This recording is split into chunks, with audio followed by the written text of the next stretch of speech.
I got in it for street, you know what I mean? I was thinking about the street. I wanted to be able to defend myself in any situation. But when I met John and then the UFC, start hearing about the UFC, then I started thinking, you know what, there's a career, maybe I can make something out of this. Well, what else am I going to do? I don't really want to do anything else. I don't want to get a job. I don't want to have to get up and I don't want to listen to a boss or do all that, you know? So this is an option for me. So I stuck with it, and John encouraged it. John believed in me and made me believe in myself that we could go and do this. But before us, there was no other Irishman. There was no, as far as the UFC were concerned, Ireland didn't exist. So it was still just a dream for us, you know what I mean? But definitely when I met John and when I started training in Straight Blast Gym, I started realizing I can make a career out of this. I can do something that hasn't been done before. I can show the Irish people true martial arts, something they have never seen before. So that's what we are in the process of doing.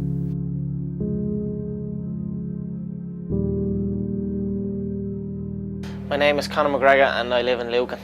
And what's your status, or what's your professionalism? I'm a professional MMA fighter with a record of 4-1. I'm an up-and-coming fighter, and without a doubt you will see me on the UFC in the near future, without a doubt. I started MMA around 2 or 3 years ago, and about 2 years ago I'd say, and I instantly had a knack for it, and I really, really, really loved it. It's like an addiction for me. It's all I do. I train twice a day. It's all I think about. I don't want to do anything else. It's as simple as that. What makes you such a good fighter? I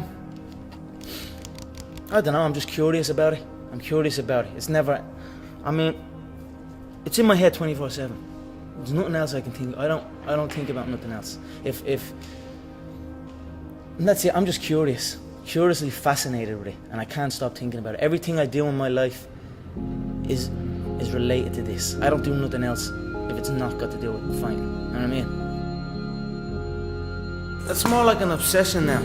Everything I do is something to do with this, you know?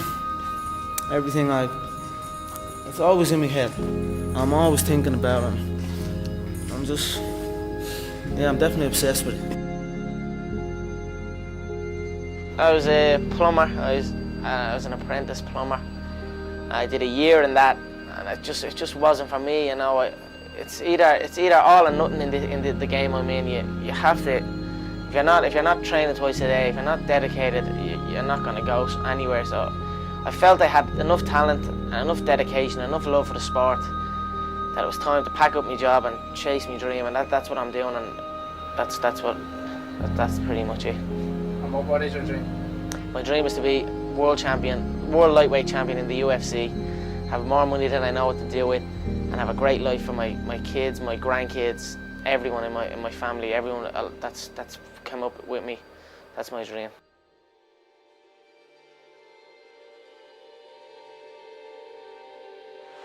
And another left.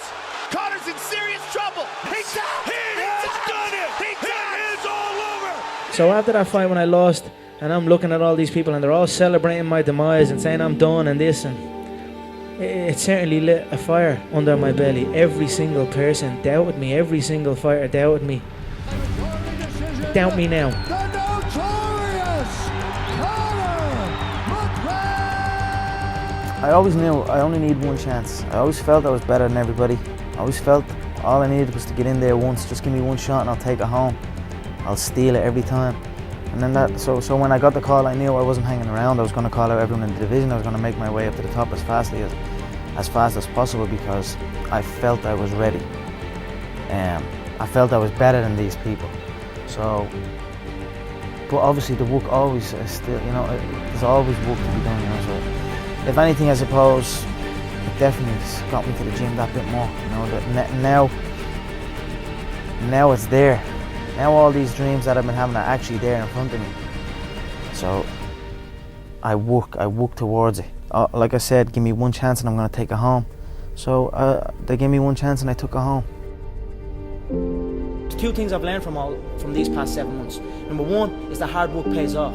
And number two is that dreams come true. I feed off this. I love this stuff. This is what gives me energy. Saying I'm going to do something putting it out there for the world to see, and then going out and doing it. There's no better feeling in the world than that, and it's as easy as that. Say what you're gonna do, and go and do it. I was asking you on Thursday about his right hand. Can I tell you what you told me? I said his right hand would get him into trouble. It's the shot I predicted. I said he'd overload on his right hand. I said I'd slip. I said I'd bang the left hook, and that's what happened. How do you do that? How I do you mean, win? if you can see it here, and you have the courage enough to speak it, it will happen. So I see these shots, I see these sequences, and I don't shy away from them. A lot of times people believe in certain things, but they keep to themselves. They don't put it out there. If you truly believe in it, if you become vocal with it, you are creating that law of attraction, and it will become reality. When preparation meets opportunity, you know, nothing is impossible. You know what I mean? You can achieve anything.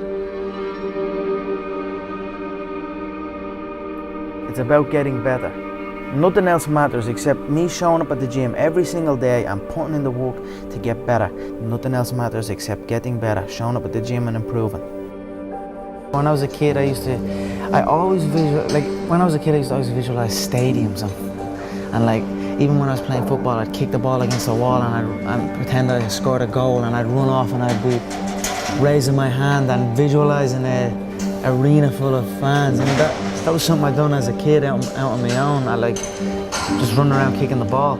So I always had these visions of something, but I just didn't know what it was. And then I suppose when I came to these events and I started training them and then came to an event, I was like, okay, this is it.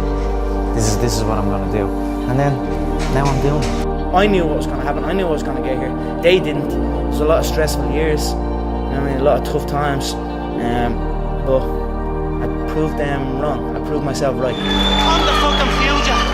You're enjoying great riches and success now, but can you put yourself in the mindset of the guy who's waiting in line with other people? Always. Do you remember what that guy was thinking? Always. Were you daydreaming of this? Was that even possible? Every second of every day I was daydreaming. But of course I can go back and think there. You know, I live there. You know what I mean? I always be there. You know, I show up and work every single day like I'm not in the position I'm in. Like I'm not me.